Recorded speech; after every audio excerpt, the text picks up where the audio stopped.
अब हम पहुंच चुके हैं एक्सरसाइज 3.3। क्वेश्चन नंबर ए है हमारे point, find the prime factors of the following, यानी कि प्राइम फैक्टर निकालना है। प्राइम फैक्टर यानी कि दिए गए नंबर को हमने इतना तोड़ देना है कि वो मज़ीद ना टूट सके। फैक्टर्स के मायने होते हैं तोड़ना, यानी कि जो नंबर हमें गिवन हो उसके हमने प्राइम फैक्टर बनाने। प्राइम यानी कि वो नंबर होता है जिसके मज़ीद फैक्टर नहीं बनते, तो यानी प्राइम फैक्टर उसको हम इतना तोड़ दें कि हम उसके और फैक्टर ना बना सकें। तो हमारे पास सवाल नंबर 5 दिया हुआ है 72 के हमने प्राइम फैक्टर बनाने। उसको बनाने का तरीका क्या है कि पहले हम उसमें एक वर्टिकल लाइन खींच लेते हैं, फिर एक हॉरिजॉन्टल लाइन खींच लेते हैं, और इस जगह पे यानी कि डिविडेंड में हम लिखेंगे 72।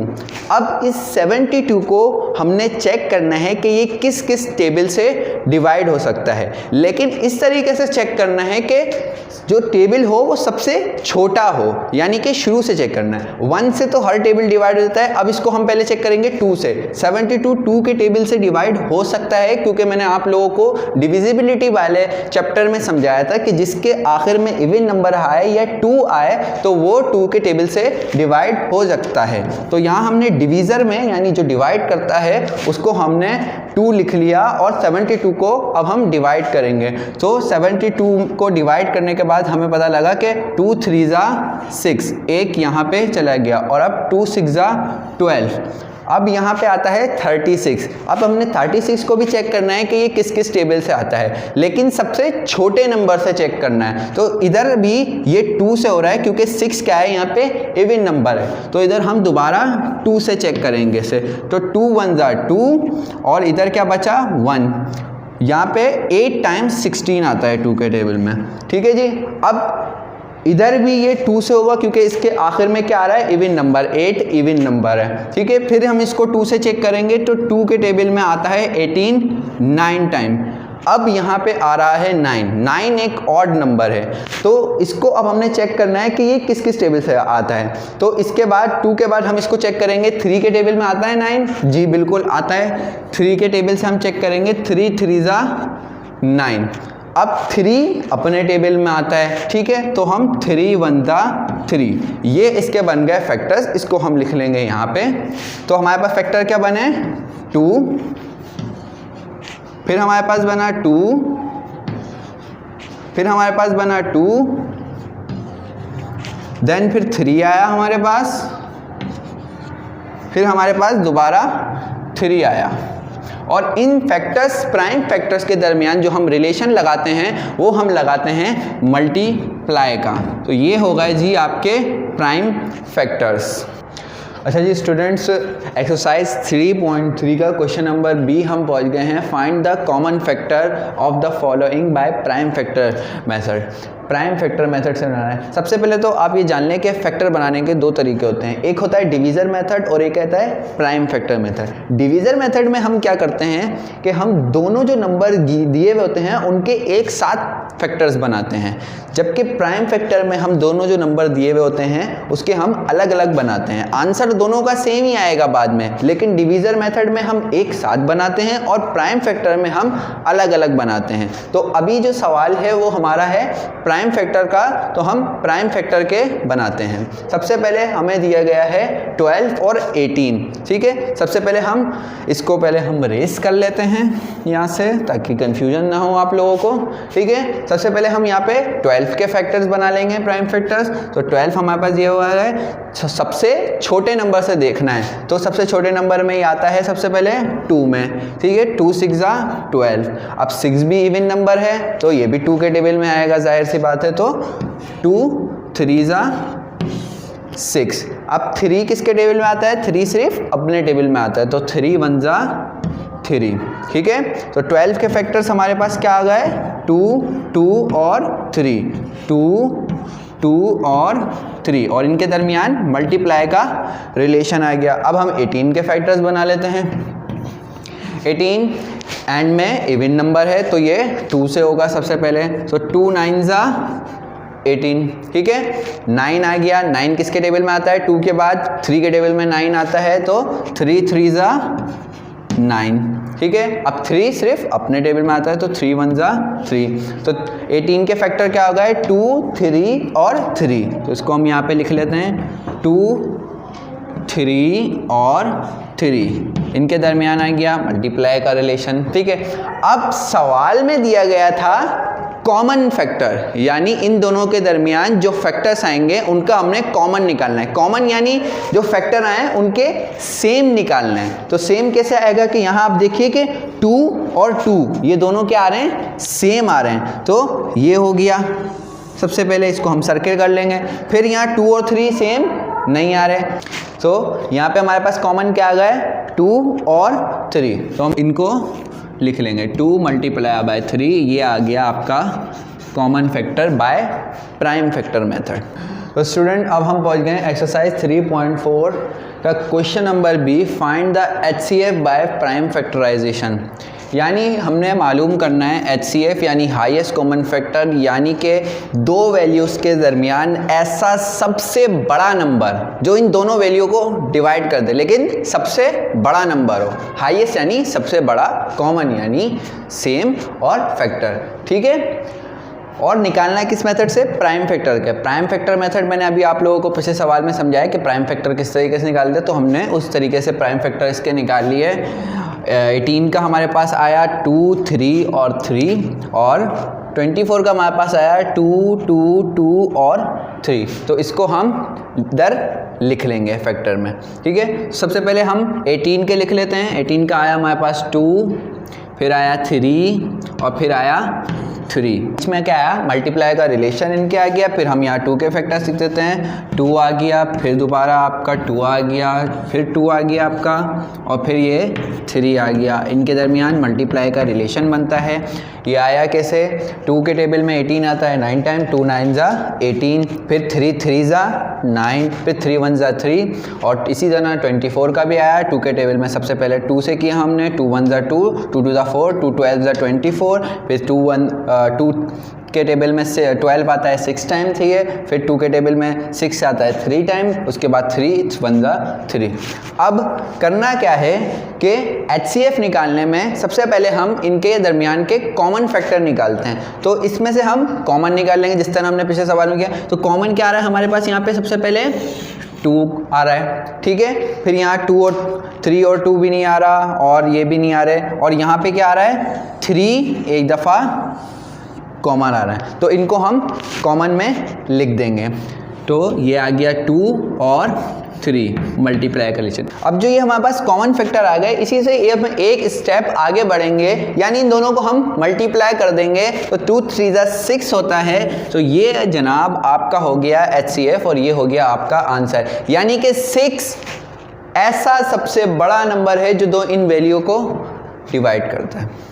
अच्छा जी स्टूडेंट, एक्सरसाइज 3.5 पे फाइनली हम पहुंच गए हैं। उसमें हमें करना क्या है कि सवाल नंबर बी में find the HCF by division method. अच्छा जी, डिवीजन मेथड, ये लफ्ज़ थोड़ा नया आ गया है। डिवीजन मेथड में हमारे पास दो चीज़ें होती हैं, एक तो LCM यानी लीस्ट कॉमन मल्टीपल, और एक हम निकालते हैं HCF यानी हाईएस्ट कॉमन फैक्टर।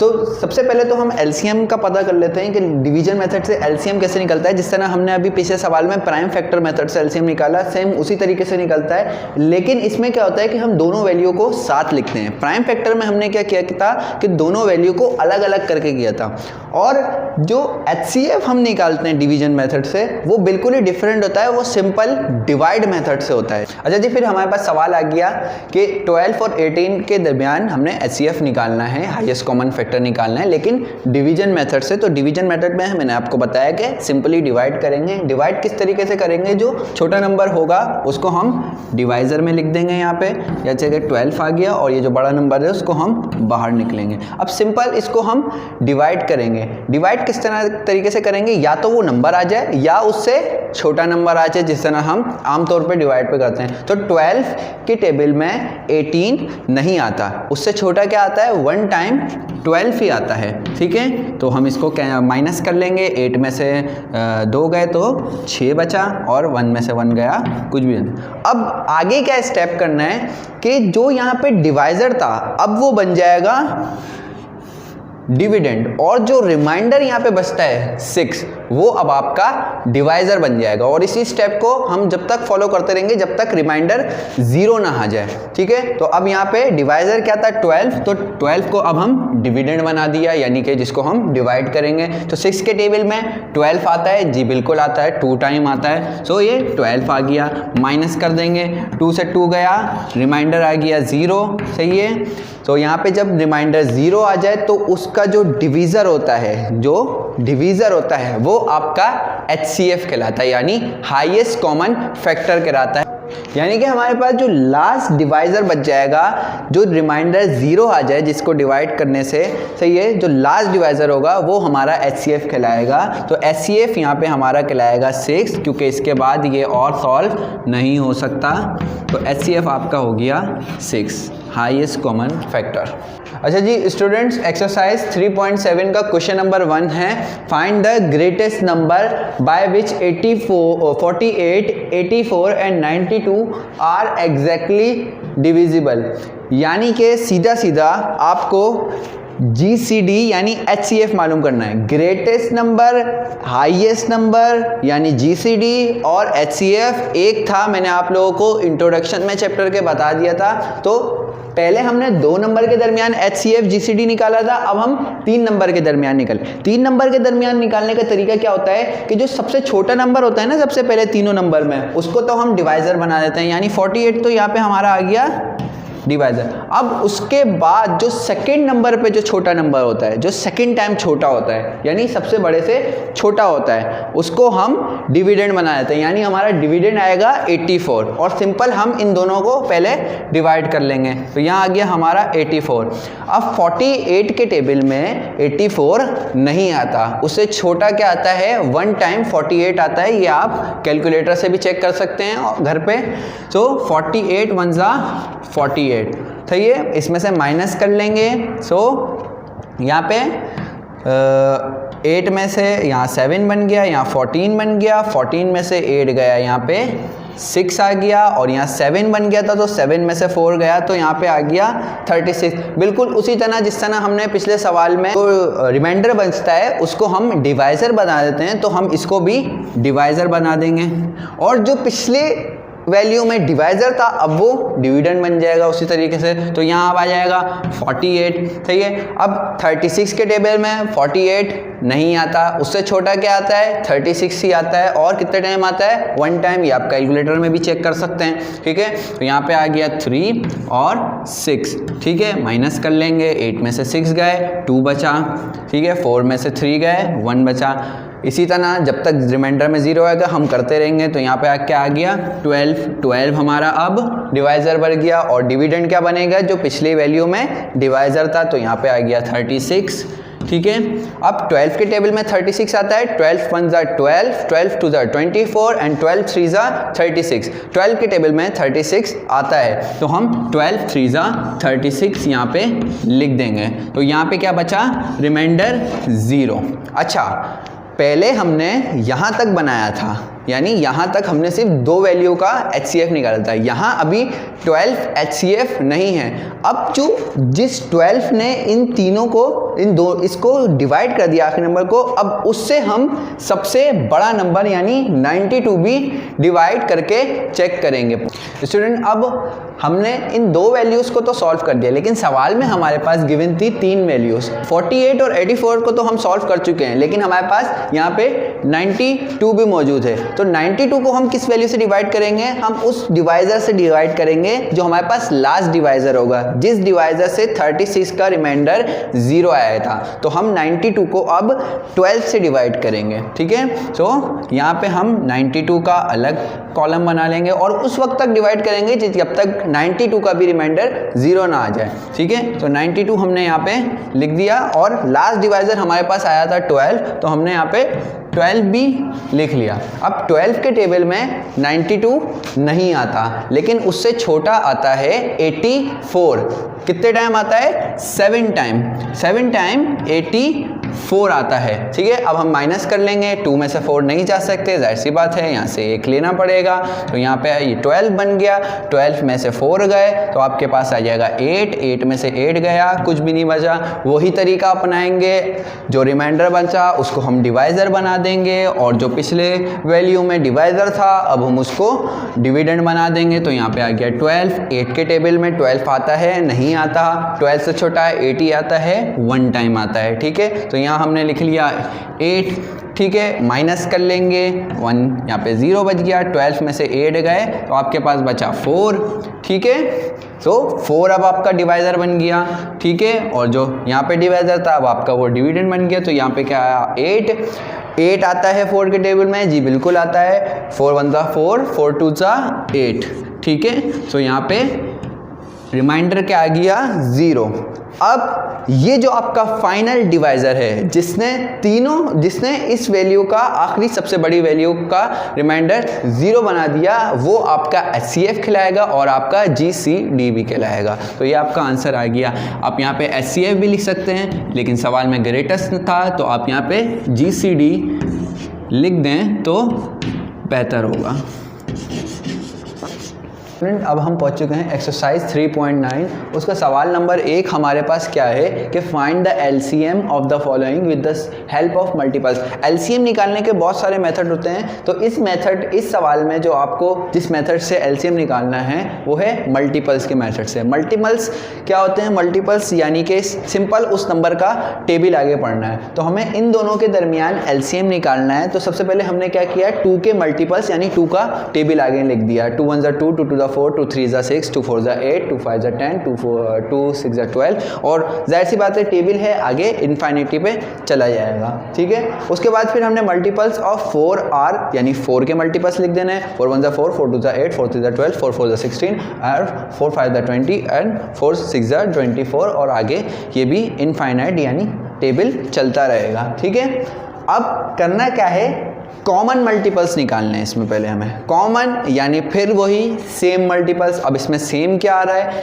देखिए यहाँ पे सेम क्या आ रहा है, 4 आ रहा है सेम दोनों में। ठीक है जी, फिर उसके बाद सेम क्या आ रहा है, यहाँ पे 8 आ रहा है, 2 में भी 8 है और 4 के मल्टीपल में भी 8 है। फिर आगे क्या आ रहा है, 12 यहाँ पे सेम आ रहा है। ठीक है, और इसी तरह आगे भी बहुत सारी वैल्यूज सेम आती रहीं। अच्छा स्टूडेंट्स, अब आप सोच रहे होंगे कि 2 क्यों नहीं लिखा। जाहिर सी बात है क्योंकि 2 कॉमन नहीं आ रहा। अब इसके बाद भी बहुत सारे नंबर ऐसे हैं 2 और 4 के मल्टीपल्स में कि जो कॉमन आ सकते हैं, लेकिन हमें लीस्ट कॉमन मल्टीपल निकालना है, यानी सबसे छोटा, तो हमें शुरू के नंबर ही लेना बेहतर है। तो सबसे पहले कॉमन क्या आया, 4, तो हमने यहाँ पे कॉमन में 4 लिख दिया। फिर उसके बाद हमारा कॉमन क्या आया, 8 हमने लिख दिया।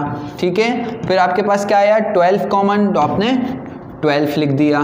ठीक है, अब LCM यानी least common multiples. Common multiples आपने निकाल लिए, लीस्ट यानी सबसे छोटा, तो इसमें सबसे छोटा कॉमन मल्टीपल क्या आया आपके पास, 4।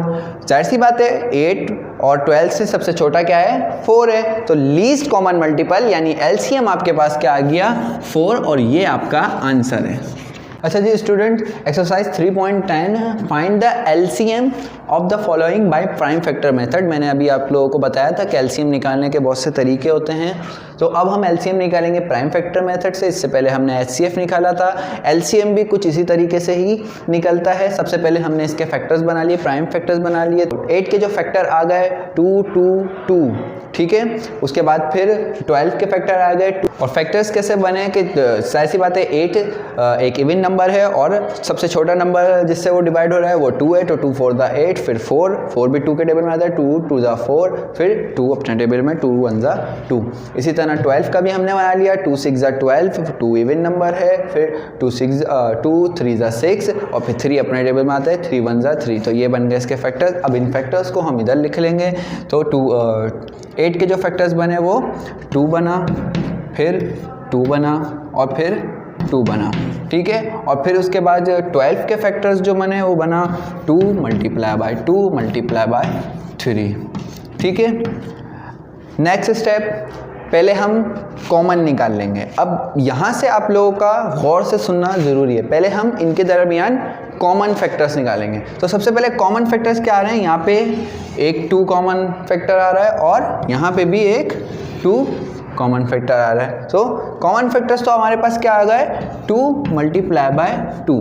HCF में हमने क्या किया था कि जो कॉमन फैक्टर्स आ रहे थे उसी को हम मल्टीप्लाई कर रहे थे और वो हमारा HCF कहलाया था। लेकिन LCM में हमने क्या करना है, नेक्स्ट स्टेप में जो हमने कॉमन निकाले थे ना वो हम पहले लिख लेंगे, जैसे कि 2 मल्टीप्लाई बाय 2, ये तो होगा कॉमन।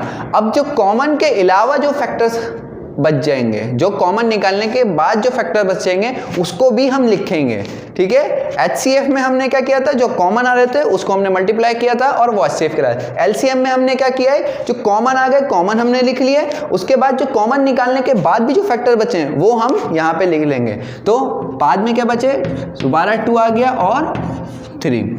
अब इसको हम मल्टीप्लाई कर देंगे, 2 2 * 4, 4 2 * 8 और 8 3 = 24, ठीक है जी। तो ये आ गया आपका LCM लीस्ट कॉमन मल्टीपल्स 8 और 12 के दरमियान। एक्सरसाइज 3.11 अब हम स्टार्ट करेंगे। सवाल दिया हुआ है find the LCM of the following by division method. Division method मैंने अभी आपको इंट्रोडक्शन दिया था कि डिवीजन मेथड से एक HCF निकलता है और एक LCM निकलता है। LCM कैसे निकलता है कि जिस तरह हमने प्राइम फैक्टर मेथड में अलग अलग फैक्टर बनाए थे ना, वो हम यहाँ नहीं करेंगे। अब हम डिवीजन मेथड से जो LCM निकालेंगे उसमें जो हम LCM निकालेंगे वो दोनों वैल्यूज़ के एक साथ रख के फैक्टर बनाएंगे। तो हमने 12 और 40 को एक साथ रख लिया। अब करना क्या है कि इन दोनों को जो है जिस नंबर से जिस टेबल से डिवाइड होगा उसको हम यहाँ पे लिख लेंगे। तो ये हम लिखेंगे कि जो दोनों वैल्यू है वो 2 से डिवाइड हो रही है या नहीं हो रही है, या अगर एक वैल्यू भी होती है तो हम पहले उस वैल्यू को डिवाइड कर लेंगे छोटे नंबर से, फिर हम बाद में उसको उस वैल्यू को एज इट इज लिख के उसको अलग नंबर से कर सकते हैं। तो यहाँ पे पहले ये दोनों फिलहाल अभी 2 से हो रहे हैं, तो 2 6 = 12 हो गया और 2 के टेबल में 20 टाइम आता है 40, ठीक है। अब ये दोनों वैल्यू आ गई, सही है। अभी भी ये दोनों 2 से हो रही हैं, तो 2 3 = 6 और 2 10 = 20, ठीक है। तो अब देखें यहाँ पे कि यहाँ पे 3 तो 2 के टेबल में नहीं आएगा लेकिन 10 आएगा। लेकिन हम पहले 10 को करेंगे, क्यों करेंगे, क्योंकि हमें छोटे से छोटे टेबल से निकालना होता है। तो 3 को हम एज इट इज ऐसे ही उतार लेंगे और 10 किससे हो रहा है, 2 से, तो 2 5 = 10, ठीक है। अब यहाँ पे देखिए कि 3 और 5 दोनों ही एक टेबल में नहीं आते, लेकिन पहले कौन सा सबसे छोटा नंबर हो रहा है, 3, और वो 3 से ही होगा। तो पहले हम 3 को करेंगे और 5 को एज इट इज उतार लेंगे, ठीक है। तो हमने यहाँ पे पहले 3 से 3 1 = 3 लिख लिया और 5 को एज इट इज उतार लिया। अब यहाँ पे क्या बचा, 5।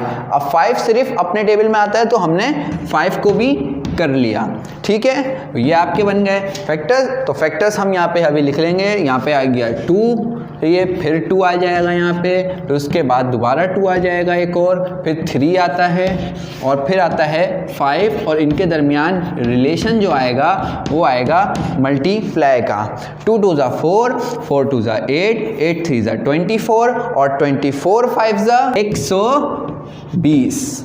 अच्छा जी स्टूडेंट्स, फाइनली हमारा चैप्टर नंबर 3 मुकम्मल हो गया है। जो सवाल आपको मैंने हर एक्सरसाइज में और हर सवाल में समझाए हैं उसके अगले सवाल आप खुद से करने की कोशिश करेंगे और ज़्यादा से ज़्यादा इन सवालों की प्रैक्टिस करेंगे, ठीक है। अपना बहुत बहुत ख्याल रखिए। खुदा हाफिज़।